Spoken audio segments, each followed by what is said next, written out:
A while back I had posted a video of my rear bumper build, and it just really turned out like crap. For one, I had another phone at the time, and so the quality wasn't that great, and two, I just think I could have done better. So I'm going to attempt to do a better video of my rear bumper build on my truck.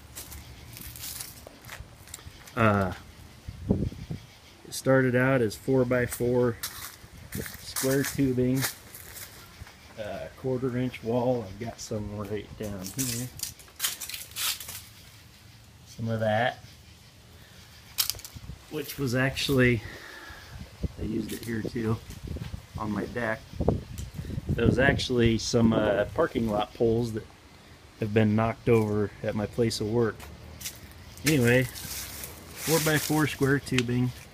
I did a lot of mitering and fabricating the ends.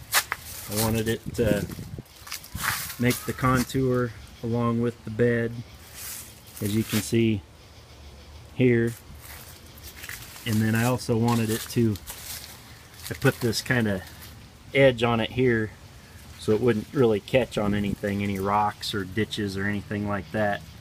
And also I tried to keep a good angle of departure so I didn't come down too far with the bumper. The receiver hitch is the lowest thing.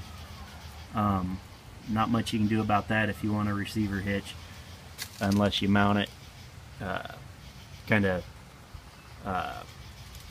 what do you call it, flush mount it, but I didn't really want to do that either. Anyway, I maintained a pretty good departure angle by keeping it high.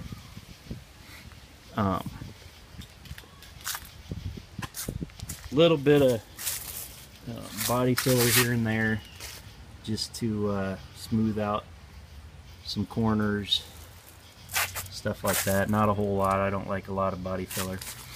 These reverse lights wired into the transmission. Obviously when you hit reverse lights come on. It's the stock switch in the training. It's a 4-speed training. They're just basically pinched in by these 4 stainless bolts, Allen head button screws actually, and then threaded.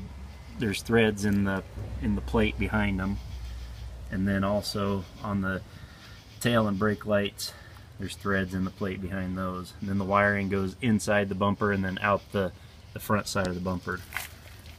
Some D-rings I had shot out on a plasma table.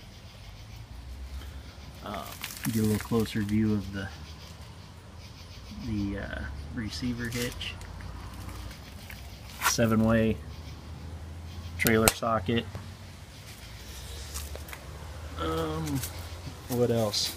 Tailgate is actually mounted to the bumper with greasable pivots. Right there's the grease cert. Got a few little chips in it here and there because I have 3 boys that run around here throwing things, and they end up repainting it. When I painted it, it came out pretty rough anyway, and I'm not sure why.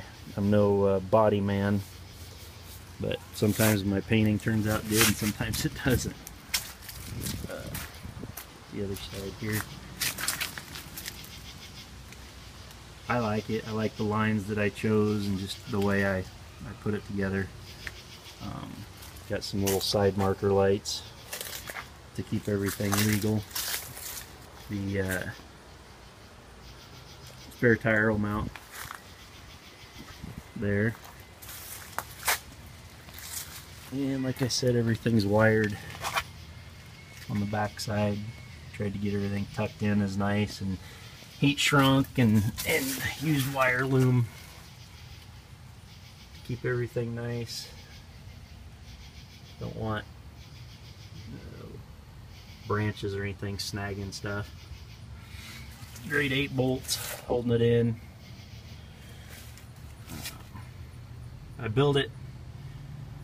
You can see the mount on the bumper slides inside the frame channel, That way I can manhandle the bumper and slide it into the frame, and it'll hold itself while I get the bolts lined up, as opposed to having it on the outside of the frame where it's not a one-man operation at all. And let me tell you, that bumper is heavy, so it really shouldn't be a one-man operation, but that's how I do things a lot. Anyway, good and solid. Protects my fuel filter. Fuel filter is protected on the front side by the fuel cell and its cage. And then on the back side by the bumper. I don't think anything's gonna get up in there. I hope. Anyway, speaking of the fuel cell, here's the routing of the filler hose up to the side of the bed. That's a marine filler cap and unit. And then I built a little shield just last night to guard it from rocks coming off the tire, the differential vent hose, the fuel cell vent hose, and the filler elbow right here. I just wanted to protect those from rocks. Anyway, there's that rear bumper build. And up here the front bumper sits. I built it a couple of years ago. I may end up changing it, use some heavier duty tubing on the stinger. Also got some D-rings for clevises, integrated some tow hooks on the top there. I've used those with the hoist to move the bumper on and off of the truck. But like I said, I think I'm going to beef these up with some bigger tubes, so I'll cut them off. Then again, on the plasma table, had a GebBuilt filler panel made and welded in. Got a couple tabs for fog lights possibly, and the frame mount. But yeah, I'm going to change it up a little bit, but it'll stay pretty much the same.